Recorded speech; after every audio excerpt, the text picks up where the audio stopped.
welcome to the Man United Agenda. And in the words of Rio, good morning, good afternoon, good evening, wherever you are in the world. That's Rio. I'm taking your slogan, man. Guys, in the chat sports, and so far, Shah United. Hope you're doing well, bro. And Andrew Williams just joined us. Welcome. And I'm going to go to my man on my left, Rebel, and say good evening. Because it's still an evening. It's a dark evening, isn't it, over here in the UK, and especially in Ireland. How are you doing, Rebel? How are you feeling? In the words of a certain Villa manager, good evening. And to anybody that happens to be watching from across the pond, happy Thanksgiving. I hope you're enjoying your turkey sandwiches and your Thanksgiving football, because currently the Lions are playing against the Packers. So I hope you're enjoying it. But I will then pass on the torch to Rio. How are you doing, sir? Speaking of torch, I'm trying to sort out my lighting here. I'm very good. I am much better than what I was on Monday evening. Obviously, as you know, I was at the game. Yeah, I'm feeling much better compared to then. And I will do the baton, pass on to my left/right, depending on what it looks like on the screen, to Colin. How are you doing, kind sir? Yeah, I'm not bad. I'm going to also steal something from Rio here. Those who know will know. Once the coffee is done, I'm gone. Mr. Slogan, Rio, you come onto the channel and you create all these great slogans that will stick, trust me. And don't be trying to copy them. Only Rio can do that. I had permission today to do his little entrance. I'll send the payment for the royalties for using them after. By the way, I think we just confirmed tonight that Rio's a Sith Lord. Yeah. I'm a what? A Sith Lord. A Sith Lord? Oh, like the Jedi, Sith Lord. Oh, Star Wars. I thought you said a Sith Lord because I've had 2 swigs of my drink already. Sith Lord. Rebel, Rebel, you mentioned earlier about Rio, going to the game. Rio, we haven't heard from you since you went to this game on Monday. Everton against 10 men, we lost.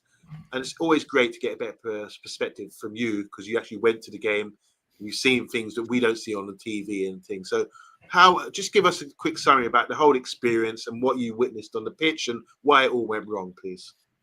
So you know how you asked me, Rio, especially how we're talking about the change of Old Trafford and whatnot, and you say, that feeling, that aura, the atmosphere, how does it feel? It's the first time I've been there, and you could have heard a pin drop in the Stretford end. It was bad. It's the worst experience I've ever experienced, and purely because of how we were performing.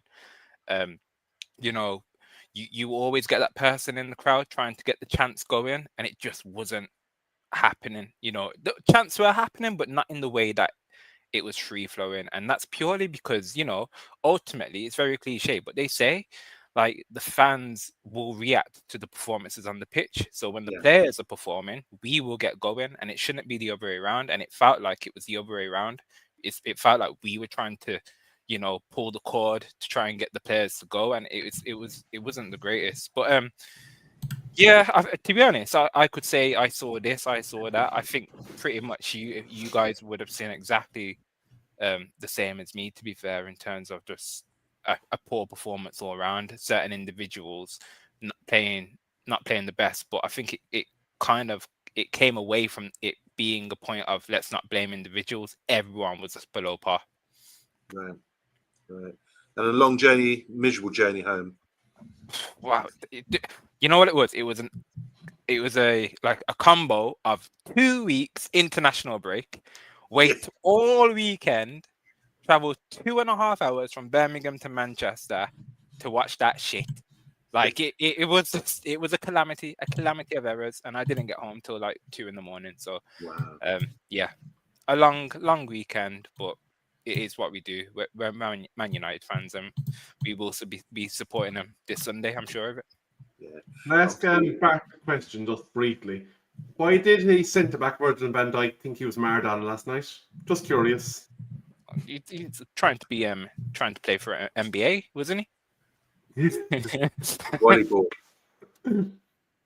Yeah, just quickly. I mean, everyone talks about Virgil van Dijk being one of the best centre backs in Premier League history. People throw up Vince and John Terry and Rio.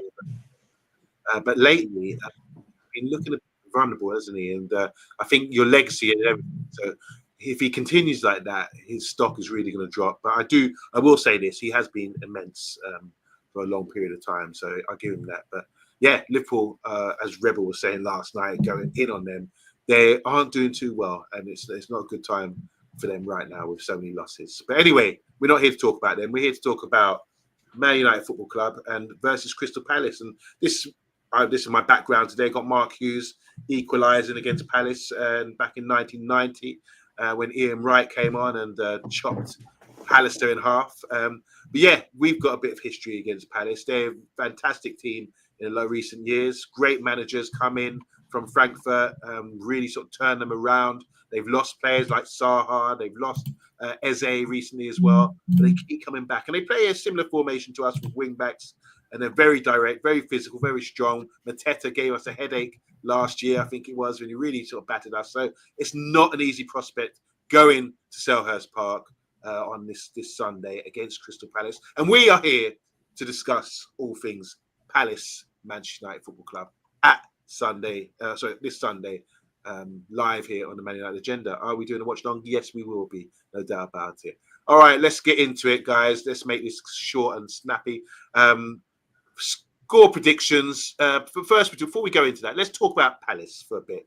What we're up against. And Rebel, I'm going to start with you. What's your thoughts on Palace and how they've been able to sustain themselves, and are they punching above their weight? Because you remember, this is the current FA Cup holders and Charity Shield holders too. Why have they suddenly performed to this sort of level? Well, I don't think you can say that they suddenly performed, because they have been making progress over the last couple of seasons. They've got the likes of Wharton, Gui, Matata. There's a lot of quality players in that Palace squad, so I think it's a bit unfair to them to say that they just suddenly performed. They've been causing trouble for a lot of teams this season, last season, and over the last number of seasons. So I think you have to give them full respect, especially in their backyard.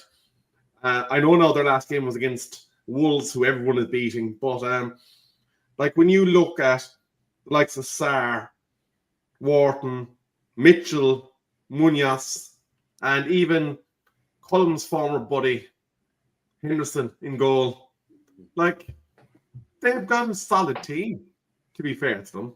And I think, when you look at it, their full value for being a major thorn in our side come the weekend. They're not sitting in fifth for nothing.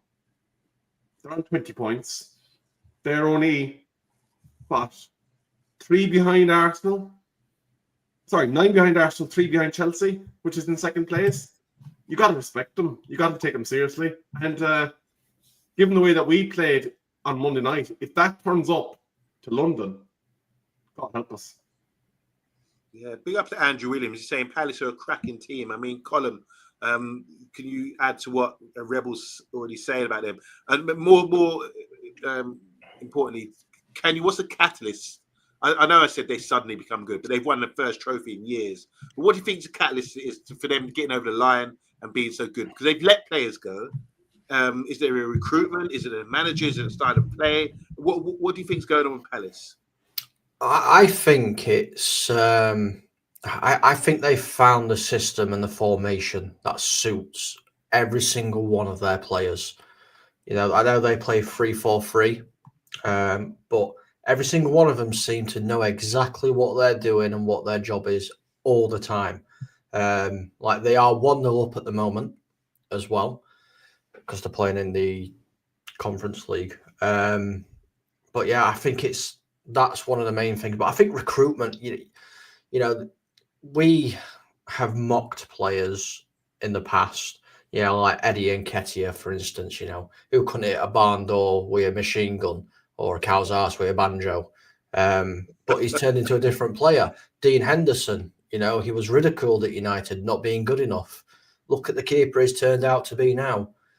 It's a many mixture of different things. It's all just come together at the right time. What's your thoughts, Ria? I mean, look, I must admit your knowledge on the Premiership is vast. I watch your TikToks as well, and you must have something to add about Palace and what's going on with them. Because one thing I will say, I did expect them to struggle. First time having European football in years, they got a small squad. So I'm thinking by this stage, surely Gay's out injured as well. They might be a bit vulnerable having to play week in, week out, twice a week, Conference League, as they are tonight. So what's your thoughts on Palace and expectations for us this weekend? So I actually predicted that if we go back to like the Premier League table, I said that they'll probably finish 6th or 7th into the season because of the type of team that they are. And I think you've kind of hit the nail on the head. And so it's Callum, to be fair, in terms of they know what they need to do. You know, they don't chop and change a lot. You know, you could probably name their starting 11 with your blindfold on and everything like that. Like, even tonight, you look at their team, they've made a few changes and they're playing in the Conference League. You know, the competition isn't taxing for them. You know, if you do try and look at their performances off the back of when they have midweek action to the game on the weekend, they still get goals. But they've got some really, really good players in certain positions. One key or two, I would say, for me is Ismail Sarr. I think he's gone under the radar, and I actually think he's a better player than Eze. And he's kind of picked up the baton since Eze's Stop the press, rewind. Yeah. Eze, the guy who's banging goals for Arsenal, playing Champions League football. Just explain what you mean by that, because people be like, no, how can you say that? This is a guy who's playing at Watford, and no one really picked him up for relegated. So what's your thoughts behind that? So obviously they've got Pino that's gone into the position that Eze plays in now. He's very good. He's a creative aspect.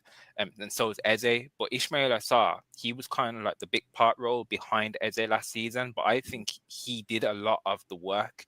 And right now he plays almost like a two with Mateta when Pino's on the pitch. So him and I think we'll expect them to kind of give us a lot of headaches on the weekend. But I think another key player for them is Daniel Munoz on that right side. I think he's absolutely top tier.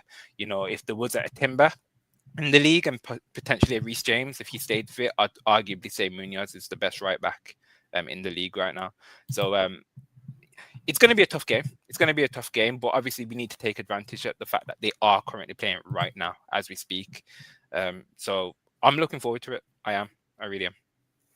Well said. I mean, the Munoz guy. Where did they sign him from? Because I don't know his background, where he's come from. But watching him play, I just think he's so direct and strong, such a strong runner, and he is one of the top defensive wide guys in the league. It appears. Does anyone know his history, where he comes from, even his nationality? I don't know much about him. He's Colombian. Yeah, he's Colombian. I think they signed him from Genk. Yeah, but he almost plays like if you watch the touch map, he's basically a right winger. Like he's pretty much a right winger for them because of the way that Mitchell plays on the left. He's the more defensive side. But yeah, quality. We need to keep an eye on him. Yeah, and as you're saying, I mean, Rebel, what do you think about the wear and tear on the small Palace side? Why not get feedback?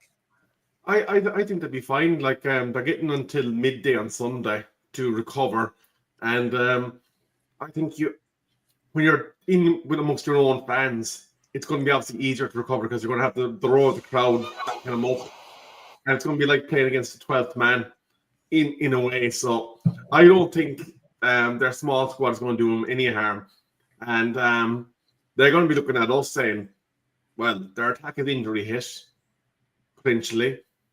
They played absolutely doggy doo-doo against Everton on Monday night. Why can't we get anything off them? Why can't we beat them? That's what they're thinking. Why are we playing on Sunday at 12 o'clock, by the way? What that's a weird one. Why does that happen? Coincidentally, actually, Rio, this actually came up on the Manchester United website or social media today. Oh, okay. There you go. I've not seen that. It's because they want us on TV. That's what it is. They want us on TV. Like they've got Everton, Newcastle at R5 on Saturday. Because there's no Saturday early kickoff, which is No, okay, they're fine. in Spurs, Fulham, 8 o'clock. Where the early kickoff on Sunday, then they've got Chelsea, Arsenal. They want to make a Super Sunday, really. That's all it is. They just want a Super Sunday. Just going to the comments quickly, so everyone's chipping in about Palace right now. We are sort of focusing on them at the moment. If Palace score first, says Simon, and I think they will, I predict a riot of goals. I predict a riot. Nice touch there. Gay is still out there. What a top player he is. Didn't they sign him from Chelsea? He was a Chelsea youth player at one point, wasn't he? Gay? I believe so. Yeah. He's I believe so. Mark Gay got substituted today. Yeah, he's back. He's been playing today. He played last game as well. Okay. Yeah. By the way, I was watching a show with Tomori. He was also Chelsea centre back who's gone to AC Milan. He's on one of these podcasts recently. It really seemed like a top guy as well. I really enjoyed that. Palace is a different beast, and we still haven't got over the 4-0 drubbing. That hurt, didn't that? We will dominate them, by the way. We'll have more of the ball. I'm confident of that. Talking about having more of the ball, we'll come on to that in a minute because there's been some stats, isn't there? Some data about that. Serious soccer fans saying it. Dougie Freeman, remember him playing in these days, or just after these days in the 90s, deserves a lot of credit. And it appears that only Glasner and English lads get praise. So Dougie Freeman is obviously doing some stuff around behind the scenes. Am I getting echo again? I think we could probably come away with a point, says Simon. Andrew saying here, Eze, for me, outstanding the other night versus Barca. Did they play Barca? Yeah, in Champions League. Bayern. Bayern, sorry. Yeah. It was Chelsea. And obviously, Crystal Palace fans would be watching that game because you had Eze playing for Arsenal, and for Bayern Munich, they had Garnacho. Olise, that's right. Yeah, I was thinking, wow, they're coming a long way. Palace should aim for winning the Conference League instead of the FA Cup, says Serious Soccer Fan. And what else we got here? He was at Swansea for 18 months. Andrew, the Welsh correspondent. Just bring out the data there. So, I mean, Rio, you were talking about we're going to dominate the game. But it appears from what I've seen from you guys, when we do dominate possession, we don't tend to win. Is that correct? Probably. It sounds about right. It looks about right because we just suffer and we can't get past low blocks. That's one thing I'd like to point out was evidently clear when I was there watching the game is technically we are rubbish when it comes to the final third. But when I could see Grealish and Dewsbury Hall pinging passes to one another, enjoy passing it around, and then we were trying to do it, we struggle in those situations in the low block. So it will be to Palace's advantage. Okay. What's the post you put up there? This one about Amarin, I think. New Rebel? Sorry. Go ahead. It is slightly outdated, just so you know. I know that when I just spotted the 34 games, but I suppose the point that it kind of transpires is that he seems to only win 1 in 3 Premier League games is kind of the story for me out of that. Oh, would you? Would you then? Yes, would you? We're overdue, aren't we? Yeah, we're overdue, actually, yeah.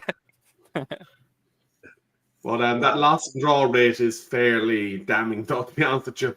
I know you can't blame him for all of it, but obviously when we looked at the tactical decisions that were made the last day, when he refused to take advantage of the sending off, certain things like that, they are within the remit of the manager, and you have to question I suppose, when he used to be talking about Gareth Southgate and the fact that he always used to play his defensive system, even if he was playing Andorra, we're starting to see that with Ruben Amorim in that circumstances presented themselves that he could be a bit more attacking, and he refused to take advantage of it. And I suppose it's bearing out in his results in that he's only winning 1 in every 3 Premier League games on average. That's below average, if you ask me. Just talking about Gay is back in the Palace side tonight.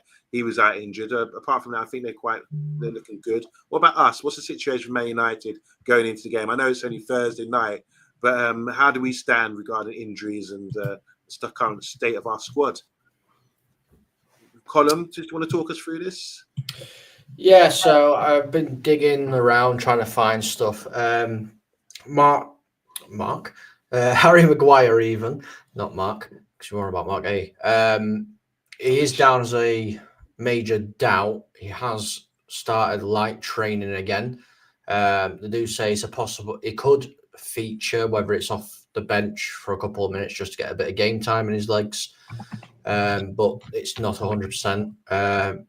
Just can I stop you there, Colin? Some game time in his legs. It appears by the height chart here that maybe he's lost some of his legs in his height. You know, he looks tiny out there. Anyway, yeah. Look, we all know how big Slabhead is. I've just had to shrink him so he fits into my PDF graph. All right. Sheshko is a no-go. He's out. Unknown. Like that. Sheshko's a no-go. Nice one. We have no return date on him at all. And Cunha is currently down as a minor doubt, possibly could feature, but I think Rebel, you said earlier that he's definitely out now. Yeah.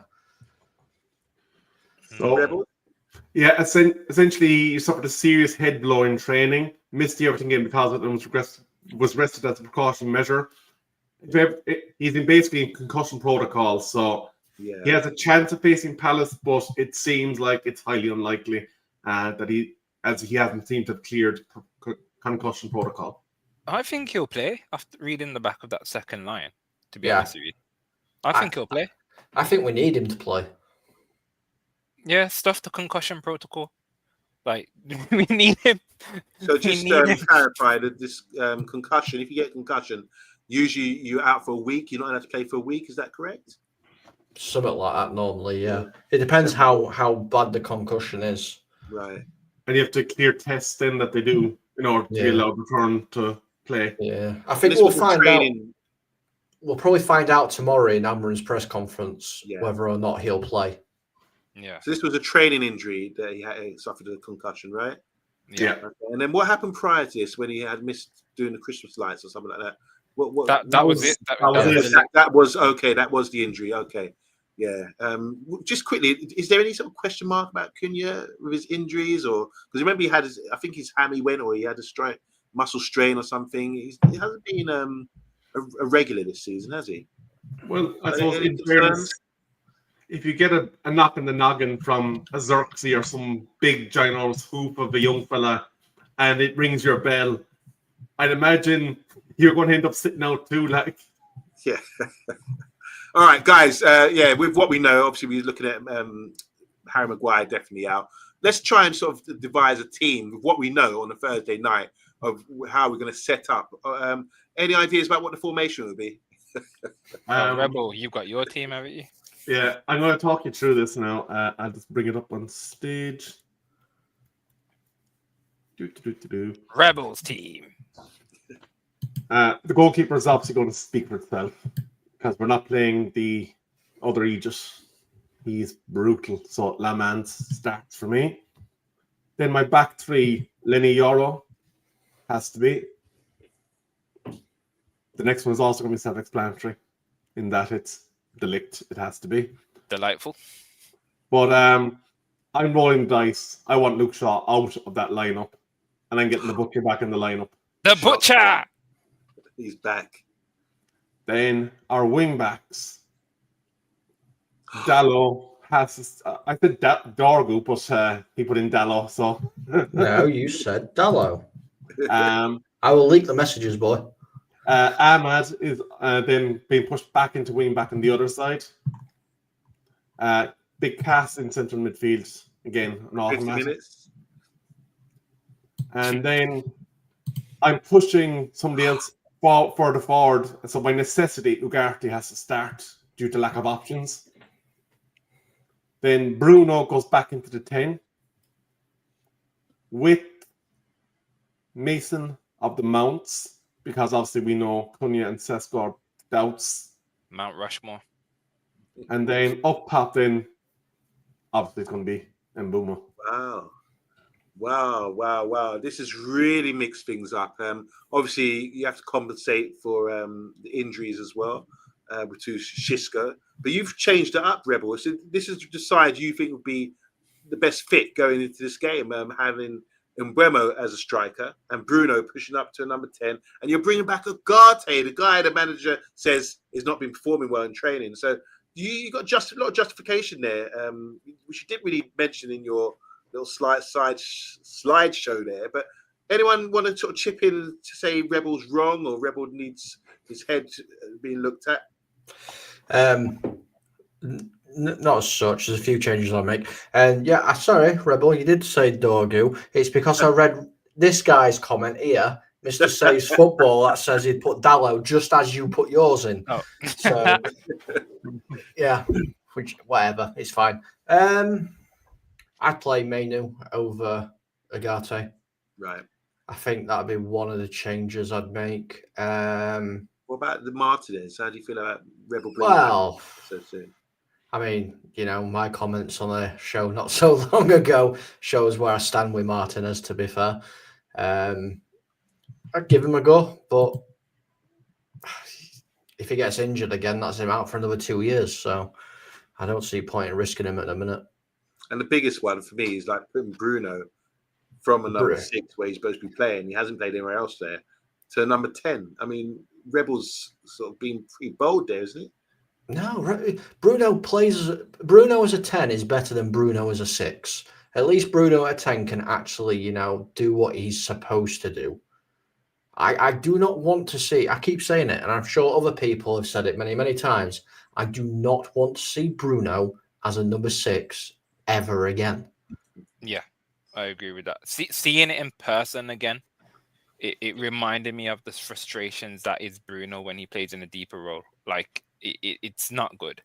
And the stats don't lie. When he plays as a number 10, he's arguably the best 10 in the league. Arguably. I'll put that in quotations, arguably, because I know certain people might pick up. But yeah, he needs to be playing advanced. But I don't mind the team. Obviously, I'll be a bit scared throwing the Butcher straight back in. That would be my only concern. I love him. And I saw your comments about him, Colin, yesterday. So I'm watching you. Viva Butcher alone. Get him sold. No. Can I speak on that selection? I absolutely thought Shaw got caught up the last couple of games, and I just had to get him out of the team. And because Harry Maguire's not fit, it necessitated the Butcher being rushed back in. And I absolutely can't stand seeing Dallo playing on the left-hand side. So for that reason, Dorgu got to play, and only for that reason. Does heaven still exist, by the way? Yeah. Only when he died. Well, yeah. I'd change formation as well. If it was me, I'd change formation as well. No, he wouldn't change formation with a man advantage. We have no chance whatsoever. No, I know he wouldn't, but I'm saying, like, the question is, what would we change about that? And what would we change? I'd change formation. I'd go 4-2-3-1. Guys in the comments, this is really controversial because I think Rebel done this on purpose to stir the pot by putting Dallo in. He's trying to style it out better. Yeah, we know it is Dorgu, but in his side, he's actually put Martinez back in. Is that risky? I don't know what stage he is with returning to fitness, but he went to Argentina for the internationals recently, even though he didn't play. So he's slowly coming back. I'm not sure about that. How you guys feel about that? Him starting all of a sudden. Mainu can't play in a 2-man midfield, says Andrew Williams. I want to say hi to Stephanie Griffiths. She's back. How you doing, Stephanie? Hope you're doing well. Always love to see you on the show. And we just better saying here, put Mainu alongside Casemiro, and a diamond will work. Just trying to change formation again. Here again, put Mainu alongside Casemiro in a front three with Cunha and Mbeumo ahead. That will work, says our tactical coach. We deserve better. This makes sense. It makes sense. Everyone that would work. That would work. Yeah. That would work. I would agree with that. Just quickly, want to big up Stephanie Griffiths, one of our favourites on the show. She's throwing a spanner in the works here by putting Maz, Delit, and Euro in the defence. She's also playing Ugarte for some reason, doing the Irish thing that Rebel's doing, and Bruno and Mbeumo Mount up front. So yeah, there's a few variations, isn't there? It's not as easy as we might think when we're talking about things. But one person that doesn't seem to be in anyone's team is Xerxes. You were there firsthand the other day. I mean, look, are we being too hard on him? Rio Xerxes, would he be in your starting lineup?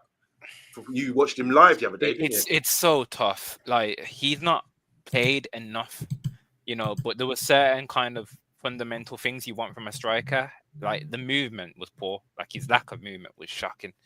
A few touches got away from him, but again, I put that down to rust.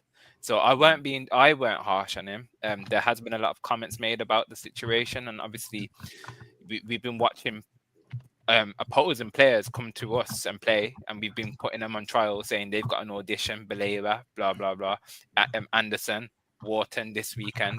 But it felt like Xerxes was on trial, and we've judged him already. And if that was down to one game and he only had one game to perform, well, sorry, he failed the trial. Simon Cowell, so. But I'd like to give him more game time. But I would prefer him to have more minutes off the bench. Not 10 minutes right at the end. Like, give him a long period of time. Yeah. Similar to Cobby, but Cobby got thrown into a horrible situation again. So it was a lose-lose kind of. Okay. Once again, I don't think any of us are going to get this team right. It's really difficult to pick at this sort of stage, especially on a Thursday night. We don't know how things are going to develop over the next couple of days. But now that we've looked at Crystal Palace, we've also looked at the injuries for Man United, tried to go along or make sense of Rebels lineup.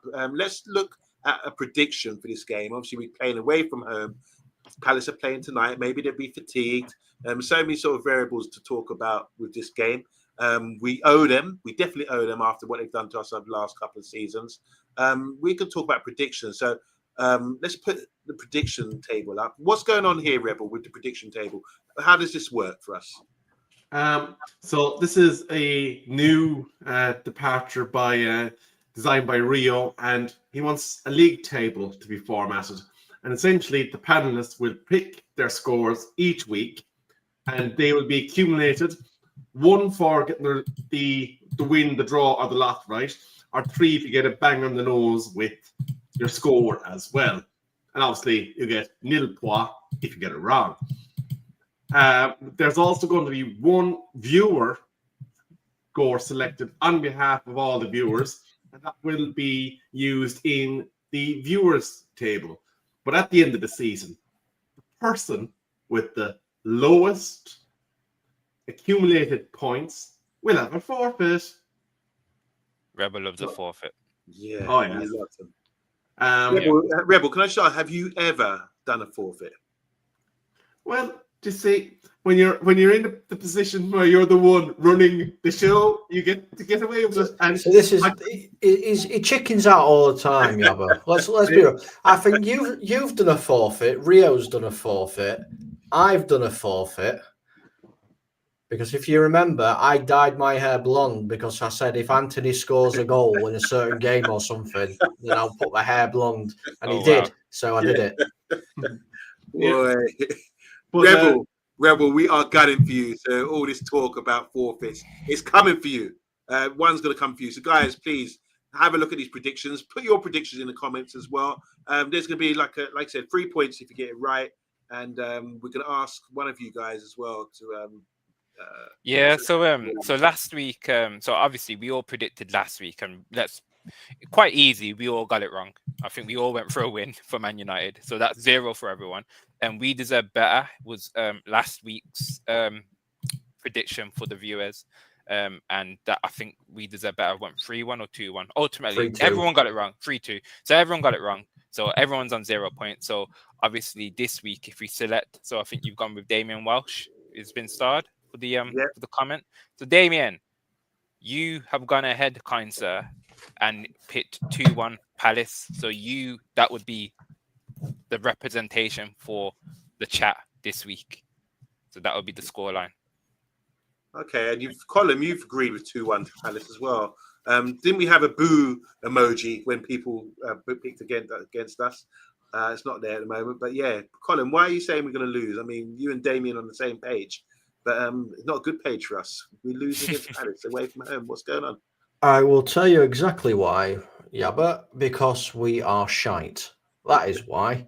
Palace are a better team than us. It's as simple as that. Simple as that. I've put 2-1, and I think that's being very, very, very polite. Tomato. What? Oh, 2-1's. Colin. See, 2-1's polite. It could be another 4-0. It could be 5. It could be 6. You know, with the way Palace are playing at the minute and how much confidence they have, they can easily tear us apart. But they're better than us. It's as simple as that. We need to realise this. You know, I'm not delusional like some people who have put, you know, a 3-2 win thinking we're going to score 3 goals in a game. But, yeah. Alright. I was going to point that one out. Obviously, Rebel's gone for a loss. I've gone with a draw. Mr. B's gone for a loss. Solo's gone for a draw. But Yaba, that's a bold one. 3-2. I love it. Obviously, you're very confident. Yep. Thanks, Rebel. Rebel fingers. Yeah. Yeah, what am I talking about with? Yeah, you got explain. Can I try and justify that? Go on. Yeah, I think, look, we're not secure yet, where we are still conceding goals. If you look at some of the results we've had this year, we've won 3-2. I think Burnley game was 3-2. We've scored goals. We've surprised a few people with our home wins, you know. But so I think we are capable of, you know, conceding and scoring. The only issue is, obviously, we're a bit light up front with what's the injuries to Cunha and Xisco. But I still think playing away from home against a Palace side that I really do believe will be fatigued because they're playing the same players week in, week out. They don't have much depth in their squad. I think it's only a matter of time. We come up to December now where it's going to take its toll on teams like that. And I don't think they will survive the Man United fans attending, fresh Man United team who want to sort of show some character and come back from that terrible defeat against Everton at home. I think it's all for us to play for and for us to win. I'm going for a 3-2 exciting game for 12 goals to wake us up and you know, give us some excitement again. Because, like you said, we're due a win, 1 in 3. We owe Palace. They're going to be fatigued, and a lot of people have got a lot of making up to do to play. People like Rio that travel 2.5 hours to the game to watch a miserable game like that. So I'm going for a 3-2 win. Anyone justification for anyone else? I do want an explanation of something first. Where are the 3 goals coming from? I think we got enough to hurt them. That's what I'm saying. They play 3 centre backs. I think there's space in between the centre backs because they're at home. They'll be attacking. I think there's space in between the centre backs for good runners like Mbeumo, and then players to get on the ball and cut things back. I do believe that we're capable of opening them up as good as they might have been and physically as they might be. The only thing we have to do is make sure we match them. We earn the right to play by giving 110% in our physical battles, and then we've got the talent. Definitely got talent on our side to open this team up. 3 centre backs for me is too. You know, we played them narrow. We play our centre backs quite narrow, but I think Palace. There's always space in between the centre backs. They're quite wide. They play wider than us. I think there's opportunity to play balls in between these guys and getting them in behind. So I think we are capable of scoring goals.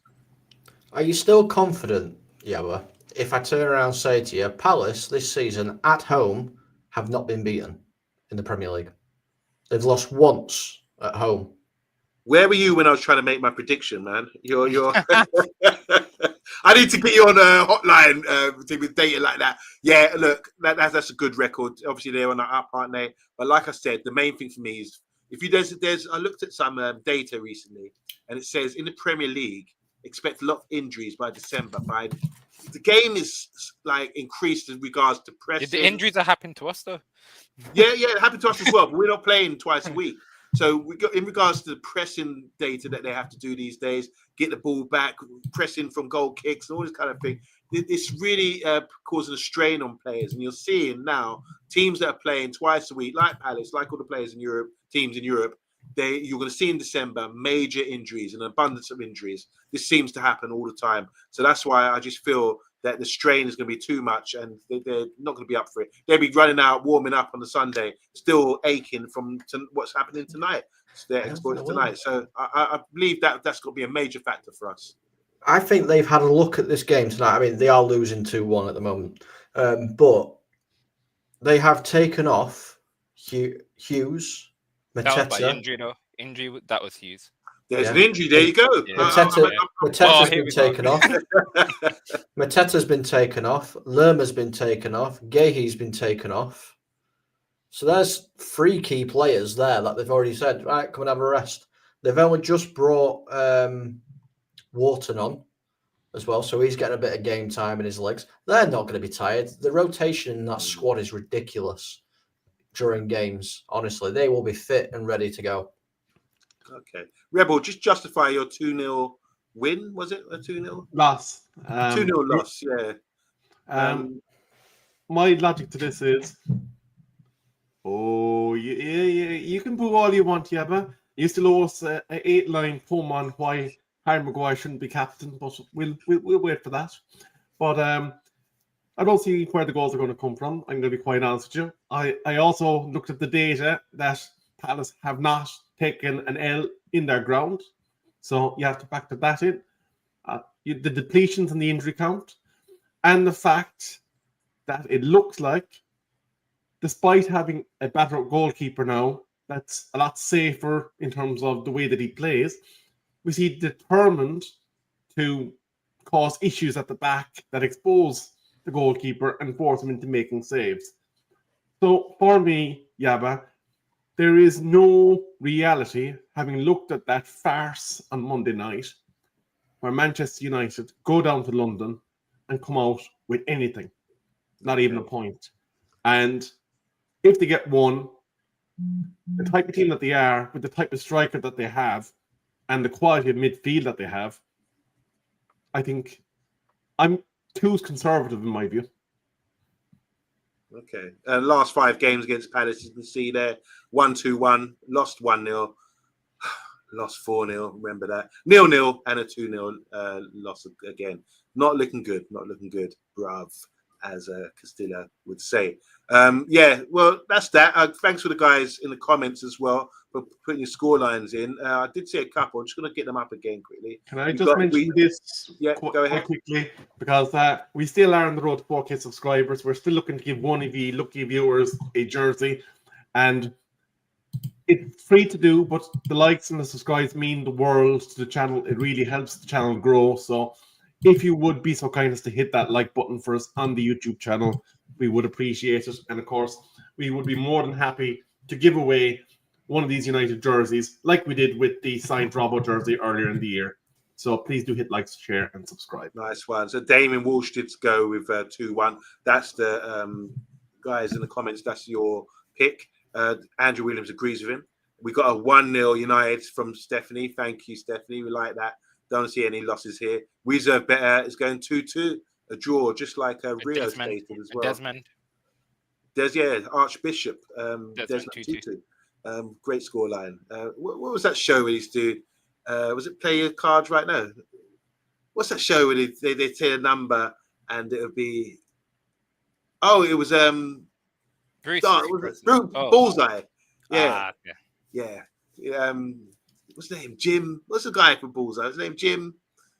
I can't remember now. Was that the show where you say a lady at 2 of the 8s? Something.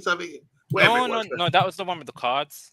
That was Bruce's Price is Right. I think not Bruce's Price is Right. It was Bruce's. It was Bruce though. The whole. Was it Bruce used to say that? Yeah. If you give you a 4, I'll give you an 8. Give me an 8, I'll give you a 6. I know, but there's a show where they used to talk about numbers like. Was it Bullseye? I can't remember. Guys in the comments, help us out, please. Yeah. Jim Bowen, they're saying bullies. Who knows? Who's a shooting stars? I don't know. We'll still find out. I'll do my research one after the show. But Rebel, Column, Rio, and myself, we're going to say good night now, guys. It's been 45 minutes. No extra time from us this half. Jim Bowen was smashing super great. Yeah, he certainly was. Great shows back then. And Can't beat a bit of bully. And who? You can't beat a bit of bully. There you go. It's a great slogan, but you can't steal it. You go create one, create your own one like Rio does. All right. On that note, guys, we're going to sign out, and we will see you tomorrow night for Friday night mashup with. Are we doing the show tomorrow night? I'll be hosting the mixer. Woo! It's going to be spicy. It's going to be hot. And don't forget on Sunday, obviously, tune into the Man United Agenda. We're covering the game. Are you doing the game, Colin? Yeah, I am back doing the game. Yes. Brilliant. And we'll have the reaction after. So, Colin, you might. That would be Colin at half time. Well, I hope not. Half time, probably about 15 minutes in. What you're about? Oh God, it's all doom and gloom here on the Man United agenda. But yeah, make sure you tune in the rest of the week, Friday and Sunday. We are going to be back doing the business and praying for a win against Palace, like we did back in 1990 in the replay against them to win our first FA Cup since '85. Mark Hughes, what a great player, Sparky. All right, guys, we're signing out. We will see you tomorrow. Glory, glory.